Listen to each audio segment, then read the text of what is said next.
জুবিন গার্গ বলেছিল, এই দেহার মূল্য নাই, পুরা দিলে হবে ছাই, প্রাণবায়ু ছাড়িয়া যাবে, নদীর কূলে বাসর হবে অন্তিম কালে। পিতা মাতা সোদর ভাই, এলায় আছে এলায় নাই, মানে আসামি ভাষায় বলছে, পিতা মাতা সোদর ভাই, এলায় আছে এলায় নাই, সবাই তো ছাড়িয়া যাবে,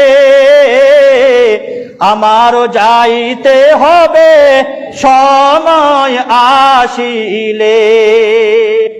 কয়েকদিন আগে আসামের একজন বড় সুপারস্টার মারা গেছে, তার নামটা আপনারা সবাই জানেন, জুবিন গার্গ।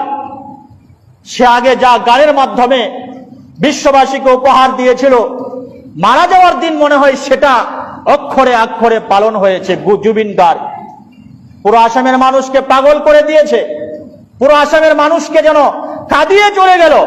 এত জনপ্রিয় থাকতে পারে একটা মানুষের, আমি ভাবতে পারিনি।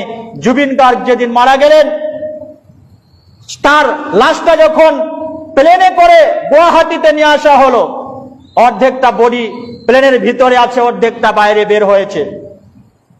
তার আগেই যেন একদম পুরো এয়ারপোর্টের যত কর্মচারী, যত কেবিন ক্রু থেকে শুরু করে সবাই যেন কাঁদতে কাঁদতে, পুলিশ প্রশাসন সবাই যেন কাঁদতে কাঁদতে জুবিন গার্গের দেহটার উপরে চলে গেল।